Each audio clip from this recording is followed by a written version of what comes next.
वर्षों से मिली असफलताओं के कारण मेरा जीवन दिशाहीन सा हो गया है। जो भी लेता हूँ गलत ही हो जाता है। इससे आत्मविश्वास डगमगा सा गया, भय, दुख, अनिद्रा बढ़ गई है। देखो, जब तक हमारे पूर्व पाप नष्ट नहीं होंगे तो हम कोई भी सफलता का कार्य करेंगे तो हमें असफलता में गिरा देंगे।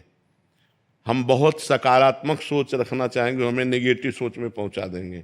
यह है पाप का परिणाम। और पाप को नष्ट किए बिना हम सुखी नहीं हो सकते।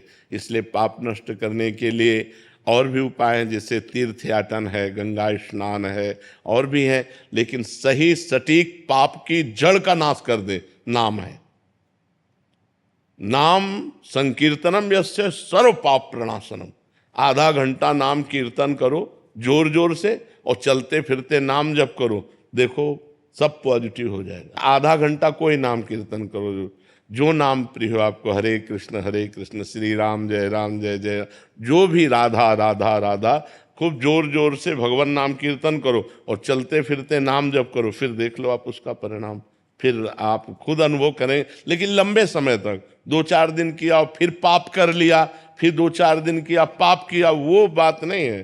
पाप आचरण रोक करके लंबे समय तक करो तो तुम्हारे पाप नष्ट हो जाएंगे, सफलता हाथ लग जाएगी। सबको सफलता क्यों नहीं प्राप्त होती, सबको सुख प्राप्त क्यों नहीं होता, लेकिन सब लोग सुख के लिए ही कार्य करते और दुख क्यों प्राप्त होता है? उसका कारण पाप है। हम पाप कर्म वर्तमान में भी करते हैं और जो भूत में पाप कर्म किए हैं वो परिणाम में आ रहे हैं, इसलिए हम असफल हो रहे हैं, दुखी हो रहे हैं, चिंतित हो रहे हैं। नाम जप करो, बहुत आनंद प्राप्त होगा, बहुत आनंद। हम कह रहे हैं लोक परलोक के सब सुख आपको प्राप्त हो जाएंगे। आप डट के नाम जप तो करो। जैसे लोग कहते हैं कि नाम जप करने से क्या खाना मिल जाएगा, तुम खाना की बात क्या करते हो? अगर भगवान का नाम जप करो तो लोक परलोक सब जगह सुख प्राप्त होता है। जहां पाप नष्ट हुए तो सुख ही सुख घेर लेता है। और अगर भाई पाप कर्म करोगे तो पुण्य के प्रताप से ये मिल जरूर सकता है, लेकिन तुम्हारा नाश हो जाएगा।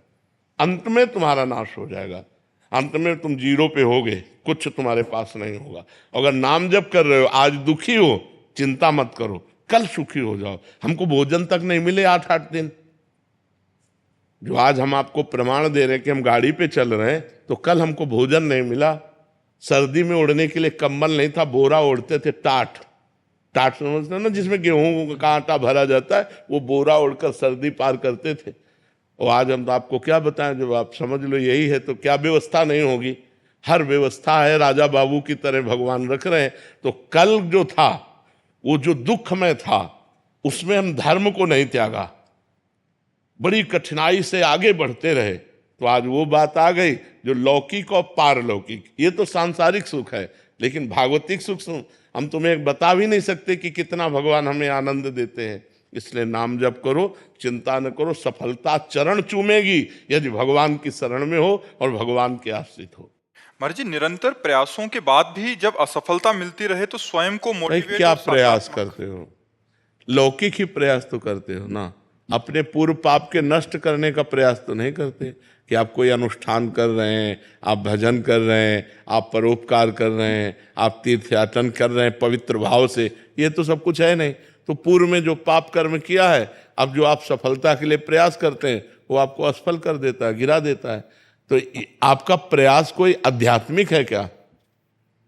तो फिर बिना आध्यात्मिक प्रयास के आप कैसे विजय प्राप्त कर सकते हैं? जो हमने पूर्व में पाप किए हैं, गलतियां की हैं, वो हमको दुख देंगे ना। हम पढ़ लिख करके अच्छा बनना चाहते हो, हमको गिरा देंगे। हमारे पास सर्टिफिकेट लेकिन नौकरी नहीं मिलेगी, व्यापार में पैसा लगाते हैं लेकिन सफलता नहीं मिलती है, तो वो हमको दुख देगा ना पाप कर्म। तो उस पाप कर्म को नष्ट करने के लिए हम क्या प्रयास करते हैं, विचार कीजिए। कोई प्रयास नहीं करते ना, तो उसके लिए प्रयास करो। हम कह रहे हैं कुछ मत करो, राधा राधा राधा राधा राधा नाम जपना शुरू करो। काउंटर लो और गिनती से 50,000 रोज नाम जप करो। फिर हमें बताओ लंबे समय तक, ये नहीं कि अब 4 दिन बाद हमसे प्रश्न करो कि 50,000 नाम जप किया, हमारी नौकरी नहीं लग गई, हमारा काम नहीं बना। लंबे समय तक जप कीजिए, फिर देखिए सफलता मिलती है कि नहीं। कुछ जने बिना प्रयास के भी महाराज जी, क्या उनका पूर्व का प्रारब्ध? पूर्व का पुण्य, पूर्व का पुण्य है कि उनका प्रयास कोई ज्यादा प्रशंसनीय नहीं है, पर वो सफलता प्रशंसनीय प्राप्त कर रहे हैं, ये पूर्व का पुण्य है। ऐसा भी देखा जाता है कि वो बिना उसमें योग्यता भी नहीं है, फिर भी बिल्कुल, हाँ, योग्यता भी नहीं, प्रयास भी नहीं, सफलता अधिक है, ये पूर्व का पुण्य उनका काम कर रहा है। योग्यता है, प्रयास भी है, लेकिन सफलता नहीं, ये पूर्व का पाप उसको गिरा रहा है। क्रम होता है, जब पुण्य लगेगा तो आप पाप कर्म करो तो भी उन्नति होती चली जाएगी, और जब पुण्य का संयोग आएगा, जैसे पाप का लगा संयोग, तो अब आप चाहे जितना पुण्य करो, आप चाहे जितना धर्म करो, वो आपको दुखाई देता चला जाएगा। और पुण्य का संयोग है तो आप पाप कर्म करो तो भी आपको सुख मिलता चला जाएगा। लेकिन जब ये पुण्य खत्म होगा और पूर्व का पाप और वर्तमान का पाप मिलेगा तो आपको कष्ट दे देगा। और जब उनका पाप नष्ट हो जाएगा और तो ये पुण्य और वो पुण्य पीछे का जब मिलेगा तो उनकी उन्नति हो जाएगी। ये एक क्रम है ईश्वरीय, जो ईश्वरी भागवती है जो क्रम है वो ये है। तो इसलिए नाम जप करो और अपने पापों को भस्म करके आगे बढ़ो, नाम जप करो, ठीक है। प्रतिकूलताओं और हतोत्साहित जब हो जाता हूँ, ऐसी स्थिति आती है, तो ऐसे समय में अपने को खुद को कैसे फोकस रखूं और प्रोत्साहित रखूं कि मतलब आगे का मार्ग प्रशस्त हो। जब हम भगवान से चित्त जोड़ देते हैं तो इस प्रश्न का उत्तर अपने आप मिल जाता है, ऐसा बल मिल जाता है कि हम उनको सह सकते हैं। क्योंकि हम भगवान से जब चित्त जोड़े हैं ना तो हमारा मन आनंदित रहता है। अगर मन आनंदित है तो हम विपत्तियों को रौंदते हुए निकल जाएंगे, अगर हमारा मन आनंदित नहीं है तो फिर हम गिर जाएंगे। और मन आनंदित होगा जब भगवान से जुड़ें। तो हम वही बात आपको सिखाना चाहते हैं कि भगवान से जुड़ो, गंदा आचरण मत करो, पाप मत करो, मांस मदिरा का सेवन मत करो, फिर देखो तुम्हारा चित्त कितना आनंदित रहता है। कोई व्यसन ना हो और कोई पाप ना हो और थोड़ा भी भजन होगा तो आपका हृदय आनंदित रहेगा। आप पक्का समझो, भगवदा आनंद से ही हम इन विपत्तियों से लड़ सकते हैं, नहीं तो ऐसे ऐसी विपत्तियां पूछो मत। ये माया इतनी विचित्र है, पूछो मत। भोजन की थाली सामने आई और ढनक गए, कवल नहीं खा पाए, आराम से टहलते जा रहे, पीछे से टक्कर लगा, मर गए। हमारा कब शरीर छूट जाए, हमारा कब क्या घटना हो जाए, इस संसार में कहा नहीं जा सकता। इसलिए मालिक से जुड़े रहो। तो हम विपत्तियों पर तभी हावी हो सकते हैं, भारी पड़ सकते हैं, जब भगवान से जुड़े। नहीं, विपत्तियां हम पर भारी पड़ जाएंगी और हमको गिरा देंगी।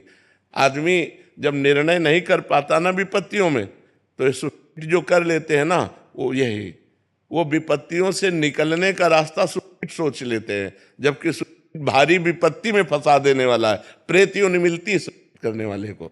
तो हमारे ऊपर विपत्तियां भारी ना पड़े, इसलिए भगवान का नाम जप करें, भगवान से चित्त जोड़ें और ये विश्वास करें कि आज दुख आया है तो हट जाएगा, कल हमारे सामने सुख भी आएगा। ऐसा नहीं है जैसे दिन आया है तो रात आएगी, हम तैयारी रखें। अगर रात आ गई है तो परेशान ना हो, दिन आने वाला है। दुख आया है तो सुख आएगा, सुख आया है तो दुख आएगा। ये क्रम चल रहा है, मनुष्य जीवन का क्रम है। हमको तैयार रहना चाहिए। जैसे हम रात्रि के लिए बिजली गई तो हम इन्वेटर की व्यवस्था करते हैं, जनरेटर की व्यवस्था करते हैं कि हम अंधेरे से व्याकुल ना हो। ऐसे ही दुख आने वाला है, हम नाम जप करें, दान पुण्य करें, तीर्थ स्नान करें, तीर्थ याटन करें, जिससे हमारे पास पुण्य हो और मैं उस पुण्य बल से विपत्ति को पार कर जाऊं।